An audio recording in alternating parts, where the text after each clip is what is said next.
Hello everyone, welcome to this series. जैसा कि आप सभी जानते हैं, हम लोग इस सीरीज में सीयूईटी बीएलएलबी के डोमेन सब्जेक्ट लीगल स्टडीज को डिस्कस कर रहे थे। आज हम उसी सीरीज में आगे बढ़ते हुए चैप्टर 2 के सेकंड पार्ट को देखेंगे। हमने फर्स्ट पार्ट को यानी टॉपिक्स ऑफ लॉ में फर्स्ट पार्ट जो कि हमारा लॉ ऑफ प्रॉपर्टी था उसके 2 पार्ट को हमने कंप्लीट कर लिया था। अगर आप पिछली वीडियोज़ ना देखे हों तो हमारे चैनल सीयूईटी टॉप रैंकर्स पर विजिट होकर उसकी लीगल स्टडीज़ की प्लेलिस्ट है, उस पर जाकर आप पिछली वीडियोज़ को देख सकते हैं और अपने सीयूईटी बीएलएलबी इस प्रिपरेशन को बूस्ट कर सकते हैं। आप एक अपने हथियार में एक नया धार दे सकते हैं, नई धार देने के साथ-साथ अपनी प्रिपरेशन को आगे बढ़ा सकते हैं। हमारी प्लेलिस्ट पर ज़रूर विजिट होइए और आगे की पिछली वीडियो जो देखते रहिए।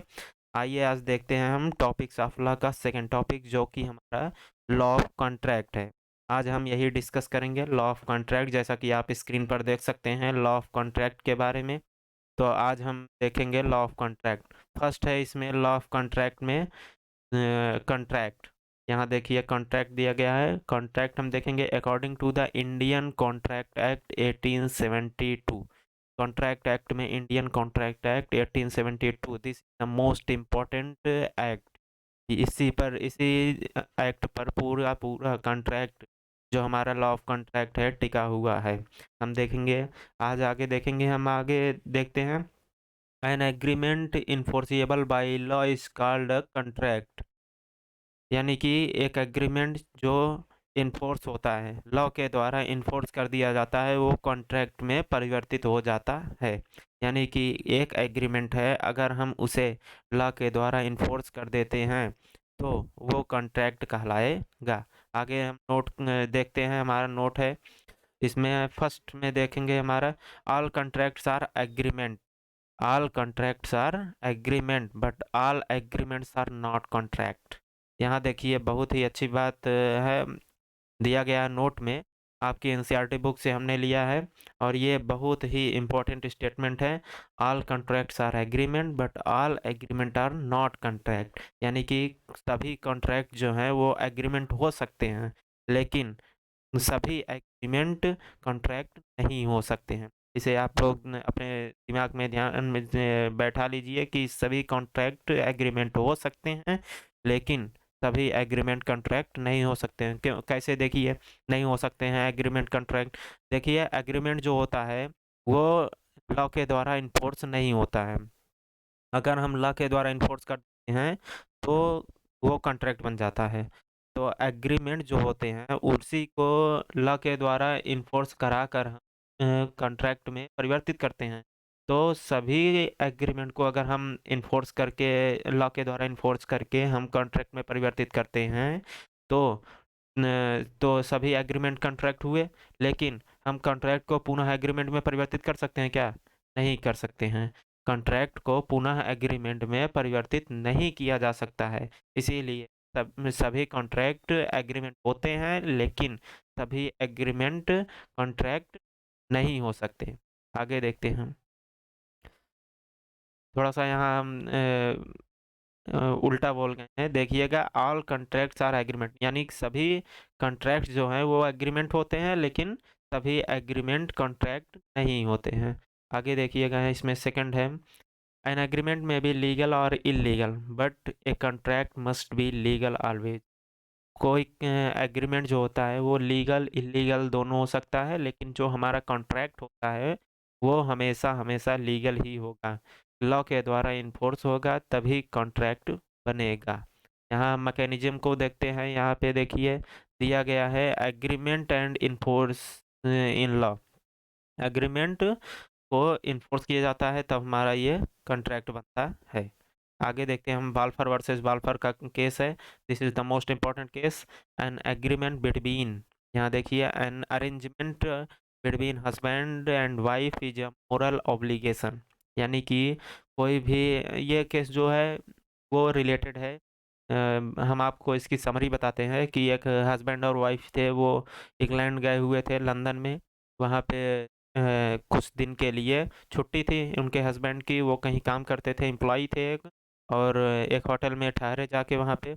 तो कुछ काम की वजह से 2-4 दिन हुए थे, तो उनके हस्बैंड को मिसेज़ वॉल्फर मिस्टर वॉल्फर जो थे, उनको वापस इंडिया आना पड़ा और वो अपने कामकाज में पुनः लग गए। वो ये वादा करके आए थे, उनसे प्रॉमिस किए थे कि हम आपको इतना पैसा पर मंथ भेजेंगे।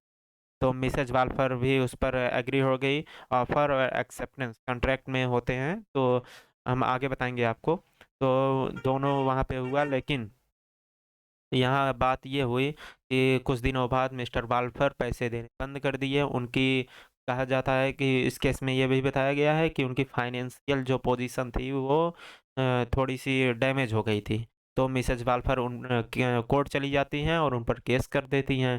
तो वहाँ कोर्ट ये कहता है कि ये एक हस्बैंड और वाइफ़ का मोरल ऑब्लिगेशन केस है। हम इस पर कोई टिप्पणी नहीं कर सकते हैं। तो मोरल ऑब्लिगेशन होने के कारण इसमें मिसेज वाल्फर जो केस हार जाती हैं, मिस्टर वाल्फर केस जीत जाते हैं। मिसेज वाल्फर को कोई कंपेंसेशन, कोई कंसिडरेशन नहीं मिलता है। यही वाल्फर वर्सेस वाल्फर का 1919 का केस है, यहाँ देख लीजिएगा आप लोग। आगे चलते हैं हम।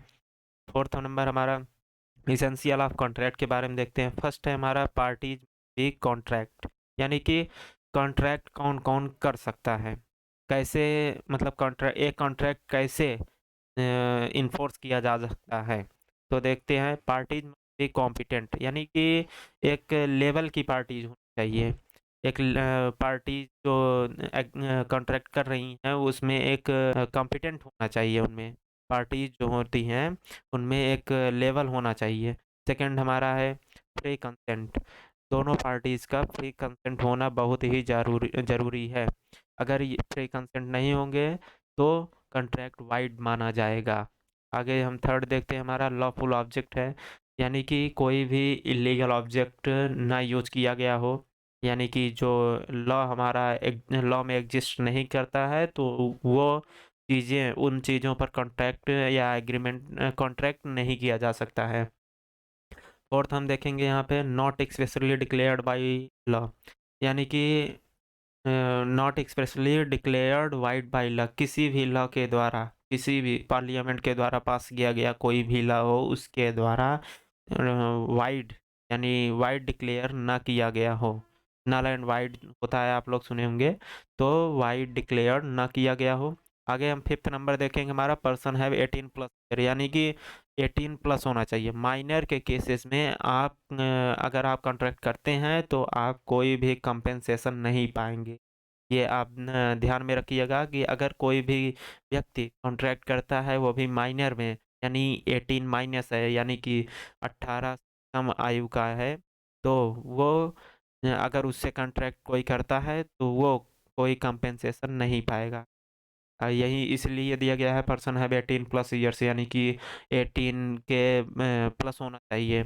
आगे हम देखते हैं नॉट साउंड अनसाउंड माइंड, यानी कि पागल दिवालिया वगैरह ना हो। आगे हम देखेंगे, हमारा है general principle of contract, this the most important है। यहाँ पे देखिएगा ऑफर। आइए समझते हैं हम ऑफर। ऑफर क्या है? आप लोग ऑफर दो प्रकार के होते हैं। एक ऐसे ऑफर जो डायरेक्ट ऑफर, एक इनडायरेक्ट ऑफर। डायरेक्ट ऑफर में क्या होता है, पहले ऑफर हम समझते हैं क्या है offer.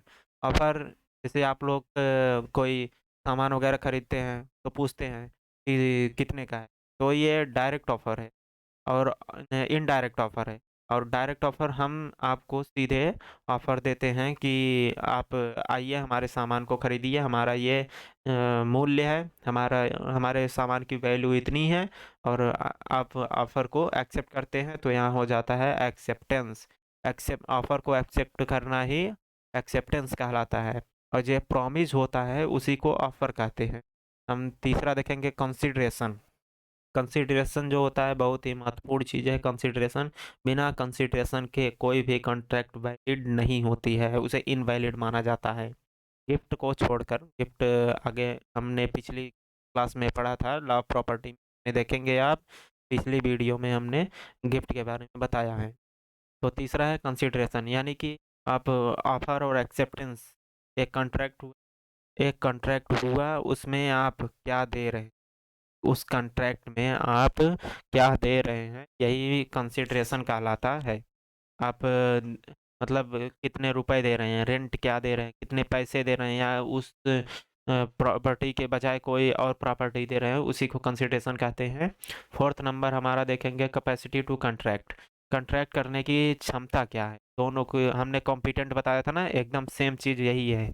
Competent parties must be competent, यानी कि कैपेसिटी टू कॉन्ट्रैक्ट, यानी कि दोनों पार्टीज एक लेवल में होनी चाहिए, दोनों पार्टीज एक लेवल में होनी चाहिए। जैसे आप बॉक्सिंग रिंग में देखे होंगे कि सेम वेट वाले से लाइट वेट होता है, एक हैवी वेट होता है, लाइट वेट वाले लाइट वेट में लड़ेंगे, हैवी वेट वाले हैवी वेट में लड़ेंगे।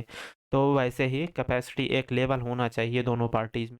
उसके बाद हम फ्री कंसेंट देखते हैं। फ्री कंसेंट आप लोग जानते हैं, आगे भी हमने बता दिया है, दोनों पार्टीज फ्री कंसेंट होनी चाहिए, वरना कॉन्ट्रैक्ट जो है वाइड माना जाता है। सिक्स हम देखेंगे अनलॉफुल ऑब्जेक्ट। इसको भी हमने ऊपर डिस्कस किया है, अनलॉफुल ऑब्जेक्ट नहीं होना चाहिए, लॉफुल होना चाहिए, तभी कॉन्ट्रैक्ट बनता है। क्योंकि कॉन्ट्रैक्ट जो है एग्रीमेंट को लॉ के द्वारा इन्फोर्स करके ही बनाया जाता है। तो सेवन हमारा है डिस्चार्ज, यानी कि आप यहाँ देखिएगा 18+ और 18- वाले। अगर आप 18+ से हैं, दोनों पार्टीज 18+ हैं और उस कॉन्ट्रैक्ट में उसको कॉन्ट्रैक्ट कहते हैं, तो आप डिस्चार्ज अगर करते हैं तो आपको कंपेंसेशन देना पड़ेगा अगले को। और वहीं अगर आप माइनर से 18- किसी व्यक्ति से किए हैं, किसी 18- कह सकते हैं किसी बच्चे से किए हैं, तो आप डिस्चार्ज अगर वो कर देता है तो आपको कंपेंसेशन नहीं मिलेगा। तो एट्थ नंबर हम देखेंगे रेमेडीज। कंपेंसेशन दिलवाना ही रेमेडीज कहलाती है। इम्पॉसिबिलिटीज जो होती हैं, तो कुछ पॉसिबिलिटीज होती हैं, उसको हम आगे देखेंगे। आगे हम देखते हैं नोट। नोट में हमारा है, यहाँ देखेंगे note, offer plus acceptance. Offer और एक्सेप्टेंस जो होता है, ये दोनों मिलकर एग्रीमेंट बनाते हैं। वहाँ देखिए agreement plus enforceable by law, enforce law, तो कॉन्ट्रैक्ट बन गया था। और यहाँ पे हमारा है ऑफर्स और acceptance, offer plus accept, offer plus acceptance agreement बन जाता है हमारा। और वहाँ एग्रीमेंट को इन्फोर्स किया करा दिया जाता है। यहीं पे आगे हम अगर देखेंगे तो अगर एग्रीमेंट को इन्फोर्स करा दिया जाए अल्लाह के द्वारा तो कॉन्ट्रैक्ट बन जाता है। तो हम आगे सेकंड देखते हैं अपना। सेकंड है हमारा offer come under section 2A of Indian contract act 1872। Offer जो है हमारा सेक्शन 2A में आता है। 1872 के जो इंडियन कॉन्ट्रैक्ट एक्ट का केस है, एक्ट है, उसके सेक्शन 2A में आता है ऑफर, और सेक्शन 2B में आता है एक्सेप्टेंस। इसे आप ध्यान में रखिएगा, हालांकि इतना इम्पोर्टेंट नहीं है, फिर भी आगे देखते हैं हम। An offer lapses by revocation or withdrawal, any offer can be revoked before acceptance. यहाँ आप लोग ध्यान में रखिएगा कि कोई भी ऑफर रिवोक या विड्रॉ किया जा सकता है, कब? जब तक उसे एक्सेप्ट ना किया गया हो। जब तक उसे एक्सेप्ट ना किया गया हो उस ऑफर को, तब तक आप रिवोक या विड्रॉ कर सकते हैं, उसको रोक सकते हैं, आप उसे ख़त्म कर सकते हैं, जब तक उसे एक्सेप्ट ना किया गया हो। नोट में हमारा पांचवा है Carlill versus carbolic smoke ball company 1893। This is an English case. इसे आप विकिपीडिया पे जाकर सर्च करके देख सकते हैं, हालांकि उतना इम्पोर्टेंट नहीं है, इसलिए हमने इसके बारे में यहाँ चर्चा नहीं की है। आगे हम एक पूरी एनसीईआरटी के जो केसेस होंगे, हम लास्ट में एक वीडियो लेकर आएंगे, उसमें ये सब केसेस आपको लगभग लगभग सभी केसेस मिलेंगे पूरी समरी के साथ। आप लोग हमारे चैनल पर लगातार जुड़े रहिए, आपको पूरी की पूरी प्रिपरेशन सीयूईटी बीएलएल आपकी कंप्लीट होगी ही होगी। आप अच्छी से अच्छी यूनिवर्सिटी, बीएचयू, एयू, और भी जो भी यूनिवर्सिटी हैं, इलाहाबाद यूनिवर्सिटी, एयू जो है, और बहुत सारी यूनिवर्सिटीज़ हैं, उसमें बीएचयू, तो आप उसमें अपना एडमिशन करा सकते हैं। आप हमारे चैनल से जुड़े रहिए। आगे हम देखते हैं, हमारा छठा नंबर है, सिक्स्थ है, an agreement without consideration is wide and a contract without consideration is not valid. हमने ऊपर बताया भी था कि an agreement without consideration is wide, कि कोई एग्रीमेंट किया गया और उसमें कंसिडरेशन नहीं दी गई, मतलब कोई पैसे वगैरह नहीं दिए गए। एक पार्टी आपको दे दी, दूसरे आप हैं और आप कुछ दिए ही नहीं उसे, तो ये वाइड होता है। यहाँ देखिए लिखा गया है वाइड। तो आगे और देखते हैं, एक contract without consideration is not valid. एक एग्रीमेंट जो होगा अगर उसमें कंसिडरेशन नहीं दिया जाता है तो वाइड होता है, और एक कॉन्ट्रैक्ट होता है जो जिसमें कंसिडरेशन नहीं दिया जाता है तो वो वैलिड होता है, वैलिड नहीं होता है। तो आप लोग समझिएगा कि agreement without consideration is wide, a contract without consideration is not valid, यानी कि दोनों एग्जिस्ट नहीं करते हैं। आप लोग ध्यान रखिएगा। आगे हम सेवंथ नंबर हम अपना देखते हैं। Seventh, minors are not competent to enter into contract. पहले ही बता दिया गया है कि माइनर जो है वो कॉन्ट्रैक्ट में हिस्सा ले ही नहीं सकता, वो कॉन्ट्रैक्ट कर ही नहीं सकता है। माइनर जो होते हैं वो कॉन्ट्रैक्ट में हिस्सा नहीं ले सकते हैं। एट्थ हमारा है wager. Wager is a contract which is not valid in India.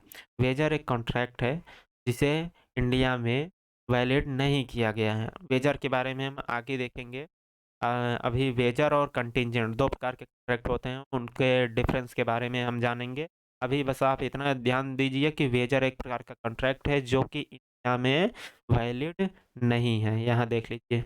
उसके बाद नाइन्थ हम देखेंगे अपना, persons entered into a contract whose consent is not free becomes voidable।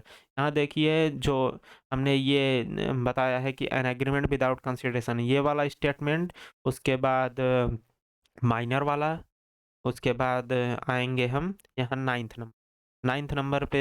ये जो तीन हमारा स्टेटमेंट है बहुत ही इम्पोर्टेंट है। इस ये फिल इन द ब्लैंक्स जैसे क्वेश्चंस जो होते हैं फिल इन द ब्लैंक्स में ऐसे ही सीयूटी में पूछे जाएंगे कि is not free, the parties consent are is not free, so contract becomes, यहाँ पे दे देगा फिल इन द ब्लैंक्स, तो आपको भरना रहे बताना होगा कि वाइड होगा, वाइडेबल होगा, कि नॉट वैलिड होगा, ये वैलिड होगा, ये सब बताना होगा आपको। तो आप याद रखिएगा क्योंकि वाइडेबल होगा। कोई पर्सन जिसका कंसेंट फ्री नहीं है तो जो कंट्रैक्ट करेगा वो वाइडेबल होगा। तो हमारा टेंथ नंबर आगे देखते हैं हम, कंटिजेंट कॉन्ट्रैक्ट। यहाँ आगे आ भी गया कंटिजेंट कॉन्ट्रैक्ट, थोड़ा सा कट गया है, आप लोग देख लीजिएगा। कंटिजेंट है CONTINGENT, contingent contract also called a conditional contract. Contingent contract को कंडीशनल कॉन्ट्रैक्ट के नाम से भी जाना जाता है। तो हम आगे देखते हैं, difference between wager and contingent contract. आ ही गया, आप देख लीजिए डिफरेंस वेजर और कंटिजेंट में क्या डिफरेंस है। वेजर किसे कहते हैं, कंटिजेंट किसे कहते हैं, पहले हम इसे समझते हैं। तो देखिए वेजर जो होता है इंडिया में, वेजर क्यों नहीं वैलिड है। तो देखिए वेजर आप लोग कसिनो जानते होंगे, कसिनो नहीं तो कह लीजिए ताश, ताश के पत्ते जो खेलते हैं पत्ते, तो ताश के पत्ते वाला खेल उसे आप जानते होंगे। रेसिप्रोकल प्रॉमिस होता है, यानी कि दोनों तरफ से कुछ कुछ कंसिडरेशंस दिए जाएंगे, बीच में रखा जाएगा, जो जीतेगा वो ले जाएगा। तो वेजर इसीलिए इंडिया में इनवैलिड है। और कंटिजेंट में क्या होता है, कंटिजेंट में जैसे आप एक एडवोकेट हैं, कोई केस लिए आप, कोई इंडिया में कोई केस लिए आप, बड़ा केस है, तो आप सुप्रीम कोर्ट के एडवोकेट हैं मान लीजिए, एक केस लिए और उसमें जो जिसका केस है वो कहेगा कि अगर आप हमें केस जिता देते, हम केस जीत जाते हैं, तो आपको ये प्रॉपर्टी इतने करोड़ की प्रॉपर्टी है आप ले जाइए, इतने करोड़ की प्रॉपर्टी है, इतने पैसे की प्रॉपर्टी है, आप उसे ले जाइए। तो इसे कंटिजेंट कॉन्ट्रैक्ट कहते हैं। ये इंडिया में वैलिड है। और ये रेसिप्रोकल प्रॉमिस इसमें नहीं होता है कि कुछ आप दीजिए कुछ हम दें, दोनों तरफ से दोनों पार्टीज कुछ ना कुछ दें, तो ऐसा नहीं है, एक ही पार्टीज कुछ दे एक ही पार्टीज देती है। इसमें रेसिप्रोकल प्रॉमिस है और ये इनवैलिड भी है इंडिया में। जहाँ तक हम समझ पाते हैं कि आप लोग वेजर और कंटिजेंट में अंतर समझ गए होंगे कि वेजर जो है वो ताश के पत्ते जैसा खेल है कि दोनों तरफ से कुछ न कुछ दिया जाएगा और जो जीतेगा वो ले जाएगा। उसी प्रकार और कंटिजेंट क्या है कि कोई व्यक्ति है, कोई कार्य कर दिया तो उसे गिफ्ट के रूप में कुछ दे दिए कि ले जाओ इतना दे दिए हैं। तो हम थर्ड देखेंगे, third party not have interest, कि तीसरी पार्टी जो रखती है, इसमें इंटरेस्ट नहीं रखती है, लेकिन इसमें थर्ड पार्टी इंक्लूड हो सकती है। उसके बाद वेजर देखेंगे हम। Wager is a contingent in nature. Wager जो होता है नेचर में कंटिजेंट हो सकता है, लेकिन कंटिजेंट कॉन्ट्रैक्ट कभी नहीं वेजर हो सकता है। तो हमारा यहाँ ये लेक्चर यहीं समाप्त होता है। आपका जो टॉपिक था में लॉ ऑफ कॉन्ट्रैक्ट टॉपिक था वो कंप्लीट होता है। हम आगे क्रिमिनल लॉ को देखेंगे। एडमिनिस्ट्रेटिव लॉ हमारे टॉपिक्स में नहीं है, हमारे सिलेबस में नहीं है। आप सिलेबस उठाकर देखेंगे सीयूटी बीएलएलबी का सिलेबस लीगल स्टडीज़ का, तो उसमें एडमिनिस्ट्रेटिव लॉ नहीं है, क्रिमिनल लॉ तक ही दिया गया है। तो क्रिमिनल लॉ पढ़ने के लिए आप हमारे नेक्स्ट वीडियो के लिए जुड़े रहिए हमारे चैनल पर। तो आज हम यहाँ पे कॉन्ट्रैक्ट लॉ ऑफ कॉन्ट्रैक्ट को देख चुके हैं। तो अगर हम ये हमारी वीडियो आपको पसंद आई हो तो आप हमारे चैनल को सब्सक्राइब करिए, वीडियो को लाइक करिए और अपने दोस्तों के साथ शेयर करिए। जय हिंद। मिलते हैं नेक्स्ट वीडियो में।